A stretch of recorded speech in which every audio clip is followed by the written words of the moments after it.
एक परिवार की डोर चलाने के लिए एक औरत की सख्त ज़रूरत है।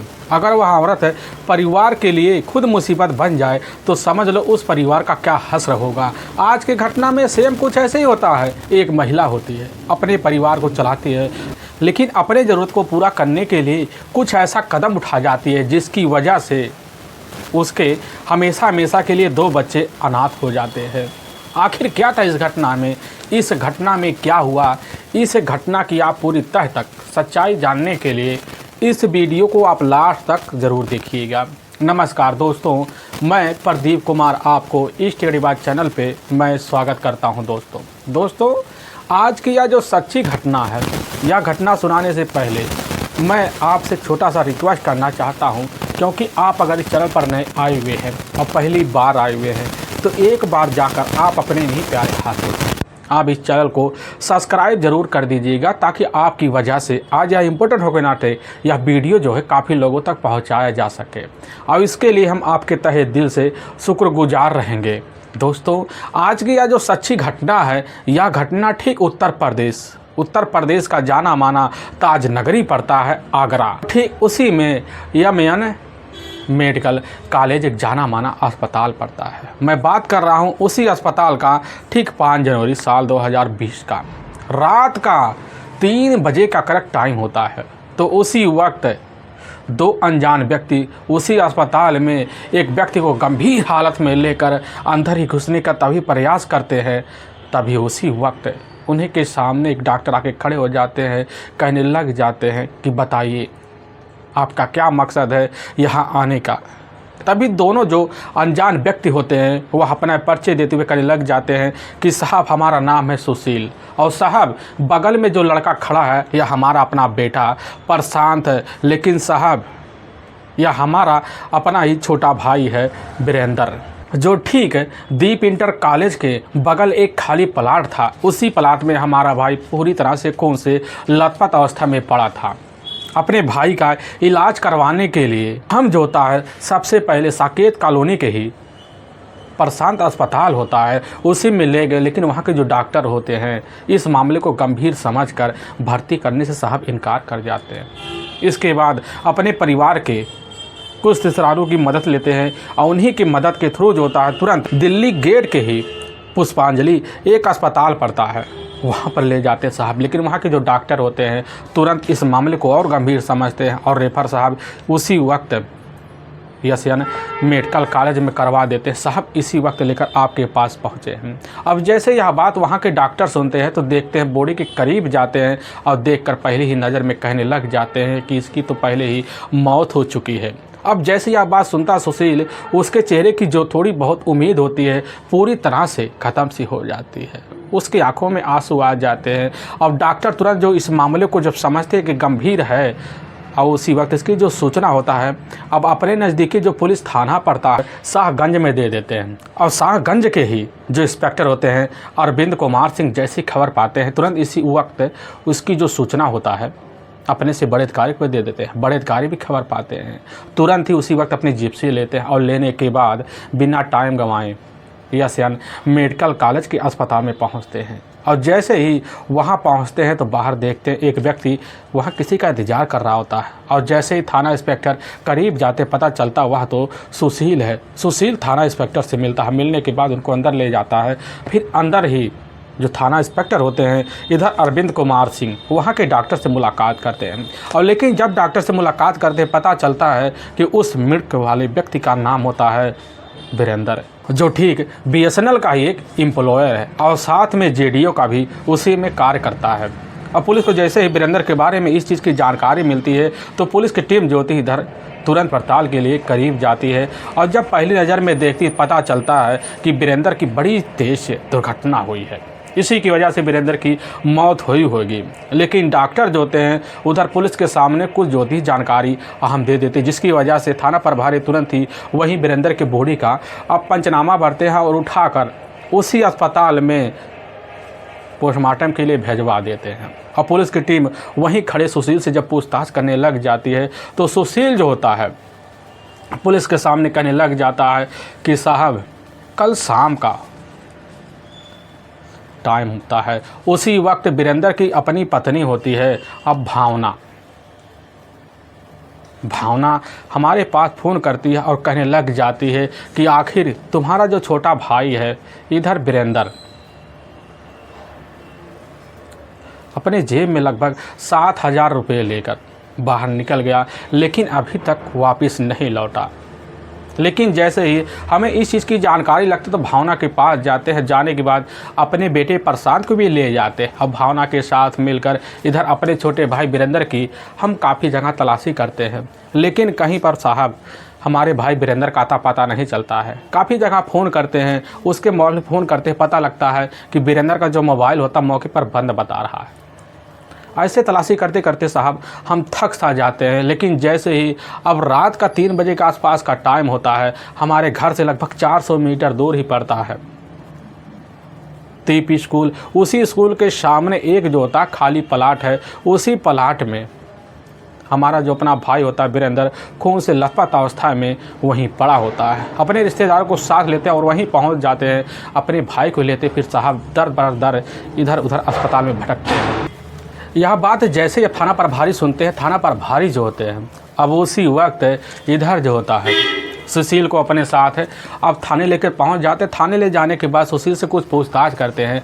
फिर सुशील के ही तहरीर पर अज्ञात हत्यारे के विरुद्ध है धारा 302 के तहत मुकदमा दर्ज कर लिया जाता है। अब पुलिस की जो टीम होती है दोबारा इस केस को सुलझाने के लिए अब भावना के कमरे पर पहुंचती है। लेकिन जब भावना के कमरे पर पहुंचती है तो पुलिस की जो टीम होती है इधर भावना से पूछताछ शुरू कर देती है।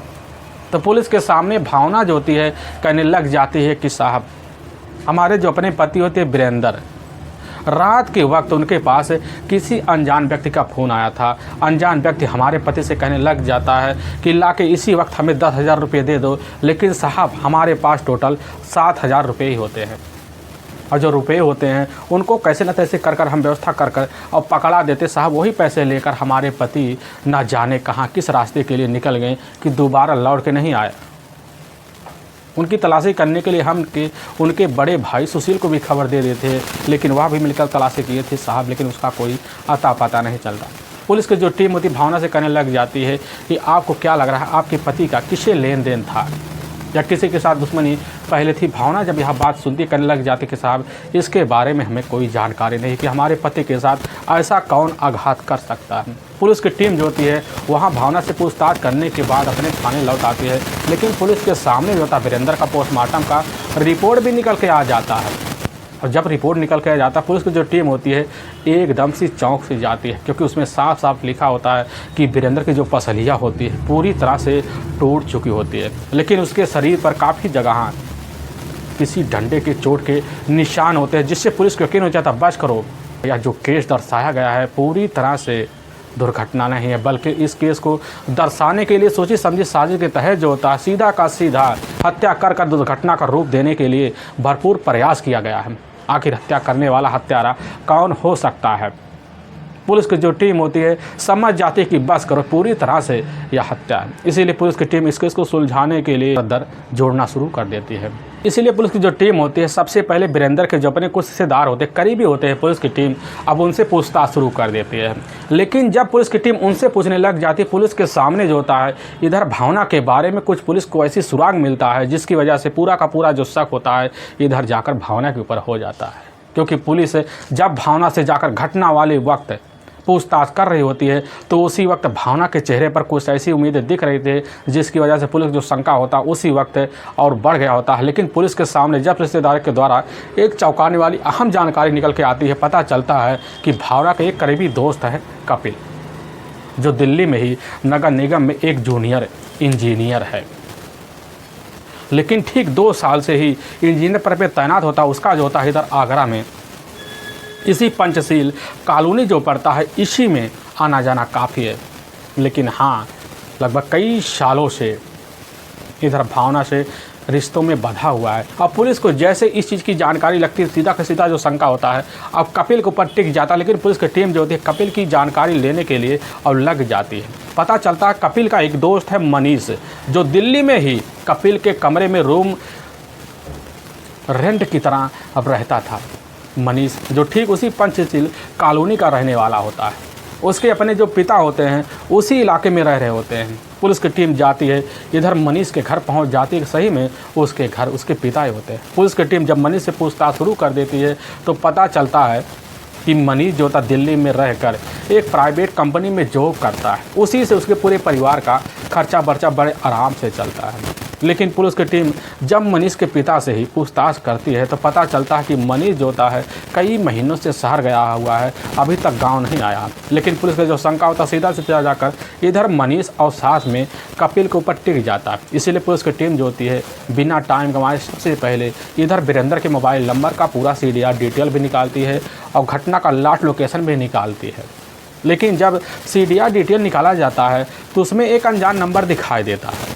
लेकिन पुलिस की जो टीम होती है अब जैसे उस अनजान नंबर के बारे में जानकारी लेने के लिए लग जाती है, पता चलता है वह अनजान नंबर जो होता है ठीक कपिल के नाम से रजिस्टर होता है, जो ठीक इधर वीरेंद्र के मोबाइल में ही कुछ देर एक्टिव होता है। पुलिस की टीम जैसे ही पता लगाती है कि जो अनजान नंबर होता है ठीक कपिल का होता है, तो उसी वक्त पुलिस की टीम कपिल का मोबाइल नंबर लेती है और उसके मोबाइल नंबर का घटना के वक्त का लोकेशन देखती है। तो पता चलता घटना के वक्त का उसके मोबाइल का जो लोकेशन होता है वह जाकर ठीक पंचशील कॉलोनी में ही मनीष के साथ दिखा रहा होता है। पुलिस का जो शंका होता है सीधा सीधा जाकर इधर मनीष और कपिल के ऊपर टिक जाता है। इसीलिए पुलिस की टीम दोबारा जाती है, पंचशील कॉलोनी में कुछ लोगों से पूछताछ करती है। पता चलता है कि 5 जनवरी साल 2020 को रात का लगभग वही 11 बजे के आसपास का टाइम होता है। तो वीरेंद्र के घर के सामने एक कार तो होता है, लेकिन उसी कार में 2 अनजान व्यक्ति बैठते हैं। लेकिन एक व्यक्ति को वहाँ के लोग पहचान लेते हैं। पता चलता है तो वह तो इसी कॉलोनी का रहने वाला अब मनीष है। अब जैसे पुलिस को मनीष के बारे में इस तरह की जानकारी मिलती है तो पुलिस की जो टीम होता है उधर मनीष का खोजबीन करने के लिए लग जाती है। तो मनीष के जो पिता होते राम सिंह के द्वारा जानकारी मिल जाती है। तो उसी के तरीके पुलिस की जो टीम होती है दिल्ली पहुँच जाती है और मनीष और साथ में उसका जो अपना करीबी दोस्त होता है कपिल, पुलिस की टीम दोनों को अपने साथ लेती है और लेकर ठीक 8 जनवरी को थाने पहुंच जाती है। लेकिन जैसे ही अब दोनों से पूछताछ किया जाता है तो पुलिस के सामने बिना किसी शक्ति दबाव के पुलिस के सामने टूट भी जाते हैं। लेकिन उसी वक्त कपिल जो होता है पुलिस के सामने ही इधर जाकर अपनी प्रेमिका अब भावना का नाम ले लेता है और भान लेते ही पुलिस की जो टीम होती है भावना को कस्टडी में लेने के लिए पंचशील के उसी कोठी में पहुँचती है जिस कोठी का खुद मालिक होता है वीरेंद्र। लेकिन उसी कोठी में इधर जाकर भावना से मुलाकात भी हो जाता है। पुलिस की टीम भावना को अपने कस्टडी ले लेती है और लेने के बाद ठीक शाहगंज के थाने में पहुंचती है। लेकिन जैसे ही भावना थाने में पहले ही मौजूद 2 लोगों को देखती है तुरंत ही समझ जाती है करे ये लोग तो वही हैं। अब पुलिस को देखते ही उसके जो सख्त जो चेहरे होते हैं पूरी तरह से रंगत बिखर सा जाते हैं। पुलिस के सामने वह भी बिना किसी शक्ति दबाव के टूट सा जाती है। लेकिन पुलिस के सामने एक प्रेम प्रसंग के चलते अपनी दुनिया जीने के लिए हमेशा हमेशा के लिए 2 बच्चों को पूरे परिवार से बिछड़वाने के लिए जो जिम्मेदार जो औरत बनती है, इस कहानी को सुनने के बाद लोगों का कलेजा भी दहल सा जाता है। असल में उत्तर प्रदेश का जाना माना ताज नगरी पड़ता है आगरा और ठीक उसी में ही अशोक विहार पड़ता है और ठीक उसी में रहने वाले होते हैं नाथू सिंह। उनके परिवार में टोटल 3 बेटे होते हैं, जिसमें बड़ा बेटा होता है सुशील और मझिला बेटा होता है इधर वीरेंद्र और सबसे छोटा बेटा होता है इधर देवेंद्र। लेकिन सुशील जो होता है वह एक सेना अधिकारी भी होता है। लेकिन सुशील के जो पिता होते हैं इधर नाथू राम एक रिटायर सेना में सीनियर ओरिएंटर थे। अपने घर में रहकर अपने 3 बच्चे के साथ खुशीमय जीवन बिता रहे थे। तभी उनकी नज़र में उनका जो अपना बड़ा बेटा होता है सुशील आ जाता है। आने की वजह सुशील की जो नौकरी होता है अब जाकर सेना में लगवा देते हैं और सुशील अपने घर गृहस्थी अपनी जिम्मेदारी उठाते हुए अपने पूरे परिवार का खर्चा बेहतर तरीके से चलाना शुरू कर देता है। लेकिन इधर नाथू राम का जो सबसे छोटा बेटा होता है वह बेटा अपनी ज़िंदगी संवारने के लिए भी लग जाता है और जाकर बेटे की पढ़ाई करने के लिए शहर का रास्ता देख लेता है और वहीं जाकर मौके पर अपने कुछ दोस्तों के साथ पढ़ाई करने लग जाता है। लेकिन नाथू राम जो होते हैं अपने बेटे इधर वीरेंद्र का भी जीवन संभालने के लिए मौके पर लग जाते हैं, कैसे तैसे कोशिश करते हैं और जाकर अपने बेटे वीरेंद्र की जो नौकरी होता है अब पंजाब में एक BSNL में ही कर्मचारी के तौर पर अब लगवा देते हैं। अब वीरेंद्र जो होता पंजाब में रहता है तो तरीके से वहाँ नौकरी भी करना शुरू कर देता है। इधर पूरे परिवार का जो रौनक होता है खुशीमय हो जाता है। लेकिन जब नाथूराम देखते हैं कि हमारा जो अपना बेटा होता है अब इधर वीरेंद्र भी शादी की दहलीज पर पहुंच चुका है, तो ठीक 14 साल पहले वीरेंद्र की जो शादी होती है वह भावना से करवा देते हैं। भावना जो होती है वहीं पास गढ़ी एक भदौरिया गांव पड़ता है, उसी गांव की रहने वाली होती है। लेकिन भावना की अपनी टोटल 2 बहनें भी होती हैं और एक भाई भी होता है। लेकिन शादी होने के बाद इधर भावना जो होती है अपने पति के साथ खूबसूरत तरीके से ज़िंदगी अपने ही ससुराल में बिताने लग जाती है। अब समय के हिसाब से जो है खूबसूरत ज़िंदगी इधर वीरेंद्र और भावना का बीतने लग जाता है। ऐसे बीते बीते लगभग कई साल का जब वक्त बीत जाता है तो भावना के बीच टोटल 2 बच्चे भी आ जाते हैं, जिसमें एक बेटा और एक बेटी होता है। अब इस खूबसूरत तरीके की ज़िंदगी को जीने के लिए जो होता है वीरेंद्र अपने पत्नी के साथ जो होता है तौर तरीके से व्यवहार भी करता है और तौर तरीके से भावना के हर खुशियों का कद्र भी करता। जितनी भी खुशी जितनी भी ज़रूरत होती है भावना को देने का भरपूर कोशिश भी करता वीरेंद्र। अपनी ज़िंदगी तो जीने लग जाता है और तभी ठीक वीरेंद्र को भी लगने लग जाता कि अब हमारे अकाउंट में काफ़ी सारे पैसे जमा हो गए हैं। जमा होने की वजह से अपने कुछ दोस्तों के साथ मिलता है। मिलने के बाद ठीक पंचशील कॉलोनी में जाकर एक बढ़िया सा कोठी ले लेता है और फिर अपने पूरे परिवार को ले जाकर उसे में रख लेता है। लेकिन उसके जो अपने पिता होते हैं उसके अपने पिता छोटे बेटे को लेकर ठीक उसी अशोक विहार के ही अपने ही मकान में मौके पर निवास करते हैं। लेकिन ठीक पूरे परिवार को जो जिम्मेदारी होता है जैसे ही अब इधर वीरेंद्र के ऊपर आता है तो अपनी जिम्मेदारी को समझता है। समझने की वजह से ठीक 3 साल पहले जो था अपना तबादला इधर आगरा में करवा लेता है। करवाने की वजह से अब उसका जो होता है रोज़ का वही पंचशील कॉलोनी से ही अपने ही ऑफिस आना जाना बन जाता है। इधर नाथूराम जो होते हैं रिटायरी के वक्त अपने घर का देखभाल करने के लिए मौके पर लग जाते हैं, लेकिन घर में कोई खाना बनाने वाला होता नहीं है, जिसकी वजह से इधर वीरेंद्र जो होता है सुबह और शाम दोनों खाना पैक करवाकर अपने पिता को देने के लिए हर वक्त उनके कमरे पर ज़रूर पहुंच जाया करता था। पहुंचने की वजह से पूरी ज़िंदगी जो होता कैसे ना तैसे कर कर इधर वीरेंद्र का निकलने लग जाता है। तो वीरेंद्र को जो होता बीएसएनएल की तरफ से ही एसडीओ की जिम्मेदारी भी मिल जाती की वजह से पारिवारिक खर्चा अब ठीक ठाक से चलने लग जाता है। खुशीमय जीवन अब बीतने लग जाता है। तभी घटना से मात्र इधर 1.5 साल पहले जो होता है वीरेंद्र और साथ में उसकी जो पत्नी होती है भावना दोनों अपने एक रिश्तेदार के यहाँ मौके पर एक शादी के फंक्शन में शामिल होने के लिए जाते हैं। तो भावना खूबसूरत तरीके से मौके पर सज सवर के वहाँ पहुँचती है, लेकिन जैसे ही अब खाना खाने के लिए एक प्लेट उठाती है तो उसी वक्त उसके सामने एक व्यक्ति गुजरता है, लेकिन उसका जो हाथ होता भावना के ही शरीर पर टच कर जाता है, जिसकी वजह से उसके कुछ खाने उसके कपड़े पर लग जाते हैं। वह व्यक्ति घूम कर ही भावना से माफ़ी मांग लेता है, लेकिन भावना जैसे उसके चेहरे को देखती है पता लगता है एक ही नज़र में देखकर भावना उसके चेहरे को भांप लेती है कि आखिर इसके अंदर कुछ ना कुछ राज जरूर छुपा हुआ है। लेकिन वह जो लड़का होता है वह लड़का कोई अनजान लड़का नहीं होता है, बल्कि वह कपिल ही होता है, जिसके अपने पिता एफसीआई से रिटायर एक अफसर सूरज भान होते हैं। सूरज भान के अपने टोटल 3 बच्चे होते हैं, जिसमें तीनों के तीनों बेटे होते हैं। कपिल का अपना एक बड़ा भाई होता है देवेंद्र, जो दिल्ली में ही नगर निगम में ही एक जूनियर इंजीनियर होता है। लेकिन इधर देवेंद्र और साथ में कपिल के जो अपने पिता होते हैं ठीक उसी अशोक विहार में ही रहने वाले होते हैं। लेकिन देवेंद्र जो होता है अपने छोटे भाई को अपने ही साथ अपनी दुनिया बसाने के लिए लग भी जाता है, और जब लगता है तो देवेंद्र भी अपने छोटे भाई कपिल को अपने ही साथ एक रूम में रखता है और ठीक अपने ही साथ मिलकर पढ़ाई भी करवाता है। पढ़ाई करने के बाद इधर जैसे ही अब नौकरी के लिए अब देवेंद्र तैयारी करता है तो उसी वक्त फैसला लेता है अब जाकर अपना ठिकाना कहीं अलग बनाया जाए। और कपिल जो होता अपना ठिकाना बनाने के लिए भी लग जाता है। तभी उसके ही कमरे में इधर पंचशील कॉलोनी का रहने वाला अब मनीष आ जाता है, और जब आता है मनीष को अपने पास रख लेता है और मनीष जाकर एक फैक्ट्री में ड्यूटी करता है। मनीष के परिवार का जो खर्चा होता है उसी ड्यूटी की वजह से चल पाता है, और दोनों की गहरी दोस्ती जो होता है उधर वहीं जाकर इधर हो जाता है। लेकिन जैसे ही पार्टी में इधर कपिल की मुलाकात एक ही नज़र में जाकर भावना से हो जाता। तो भावना की खूबसूरती को जब देखता है तो देखने के बाद उसकी आंखें वहीं चौधिया से जाती हैं। अब भावना जैसे ही कपिल को देखती है तो वहीं उसका नाम पता भी पूछ लेती है और इधर कपिल भी भावना का नाम पता पूछ लेती है। दोनों का परिचय हो जाता है। परिचय होने के बाद इधर जैसे कपिल अब दिल्ली पहुंचता है, तुरंत मनीष को एक एक जानकारी, क्योंकि मनीष जो होता है ठीक पंचशील कॉलोनी का ही रहने वाला होता है। अब मनीष खबर पाता, समझ जाता वह कौन होगी।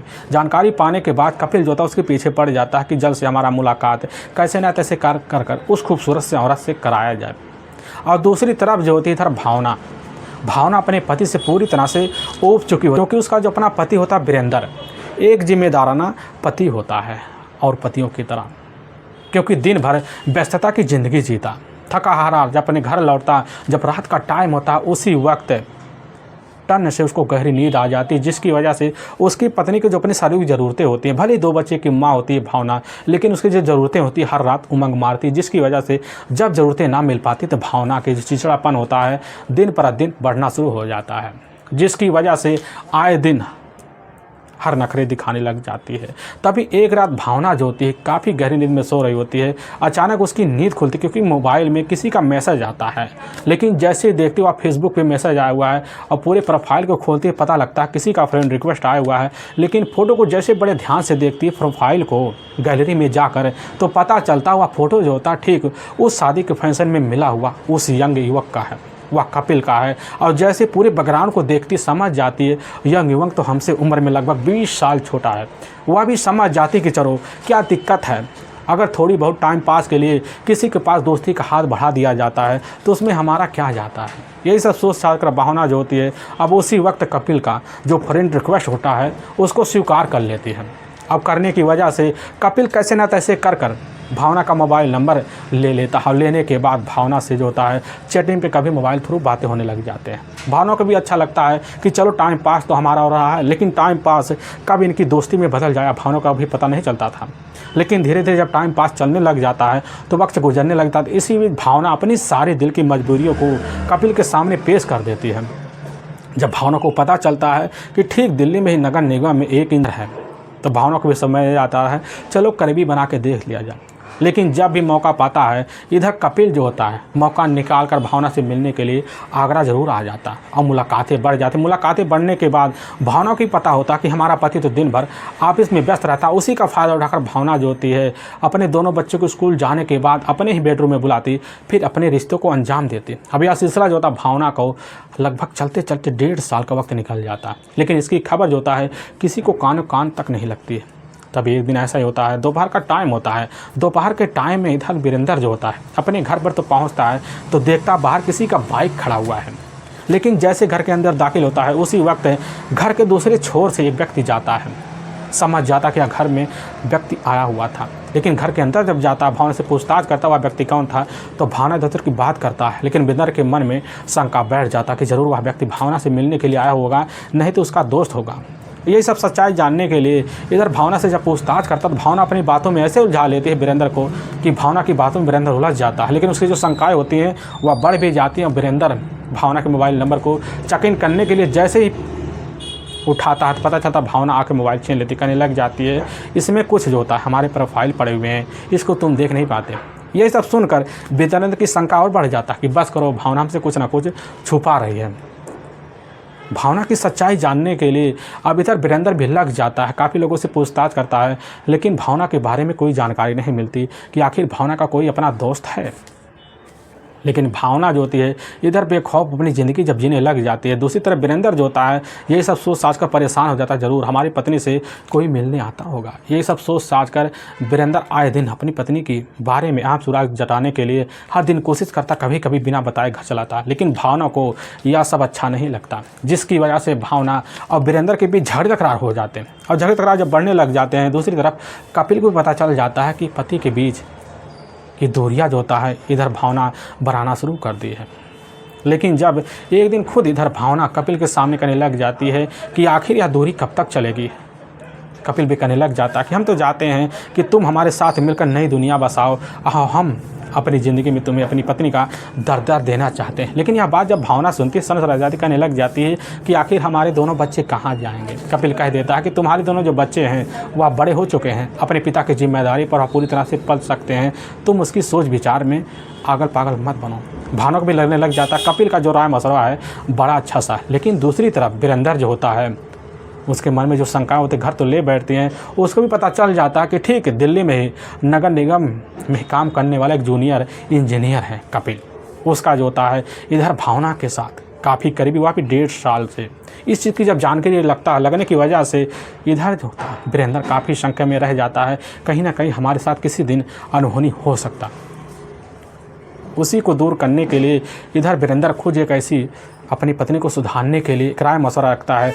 ठीक इधर भावना का जिस दिन जन्मदिन होता है एक बढ़िया से मोबाइल ले जाता है, भावना को गिफ्ट कर देता है और यहाँ तक भावना को उसके हिसाब से ज़िंदगी जीने के लिए पूरी छूट भी दे देता है और उसके हाथ में लाकर एक कार का चाबी का गुच्छा पकड़ा देता ताकि अब भावना भी अपने रास्ते पर चल सके। लेकिन वह नहीं समझ पाता था कि भावना इस तरह दीवानी किसी की प्यार में हो सकती है और दीवाना इसका कोई आशिक और हो सकता है। ये सब सोच साझ कर इधर वीरेंद्र अपनी दुनिया तो खोया हुआ था, सोच लेता कि हमारी पत्नी अब तो सुधर जाएगी। लेकिन दूसरी तरफ इधर भावना अपने प्यार और प्रेम को जगाने के लिए कपिल से हर वक्त यही कहना चाहती थी कि हमें जल्द जल्द अपने पति से छुटकारा दिला दो। लेकिन कपिल जैसे शादी के लिए बात दोबारा छेड़ता भावना कह देती है कि आखिर जब अपने पति को हम छोड़ के चले जाएंगे तो एक तो हमारा सारा प्रॉपर्टीज हमसे छूट ही जाएगा और साथ में हमारी पूरी दुनिया हमसे बिखर जाएगी। हम नहीं चाहते हैं कि प्रॉपर्टीज हमारे हिस्से से निकले।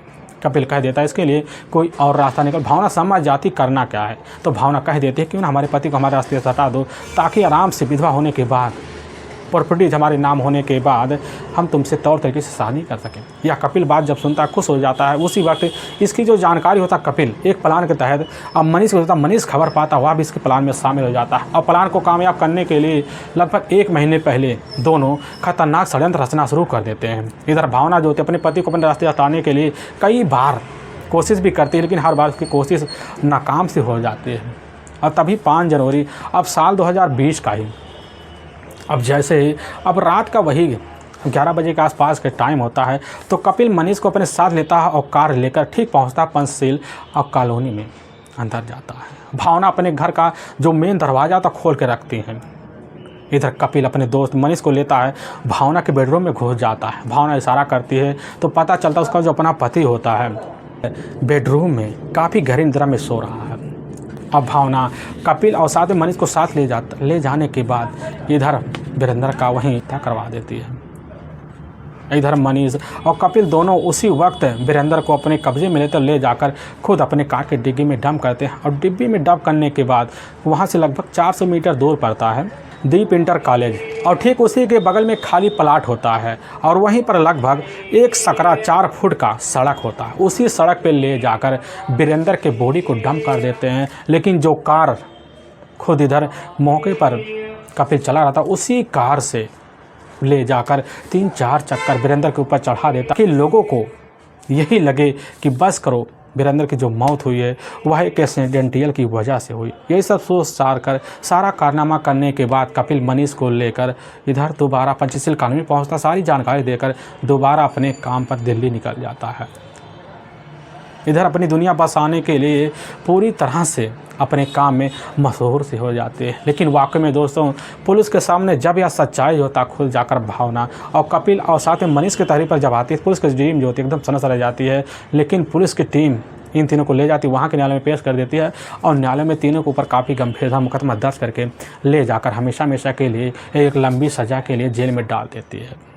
लेकिन एक भावना की गलती की वजह से उसके अपने दोनों जो बच्चे होते हैं हमेशा हमेशा के लिए एक अनाथ की ज़िंदगी जीने के लिए मजबूर से हो जाते हैं। दोस्तों हमें इस घटना का सुनाने का जो उद्देश्य है किसी के दिल को ठेस पहुंचाना नहीं है, बल्कि आपको यह बताना है कि आप जहां भी रहें आप सावधान और सतर्क जरूर है। दोस्तों फिर मिलेंगे एक नई वीडियो के साथ, तब तक के लिए जय हिंद और जय भारत।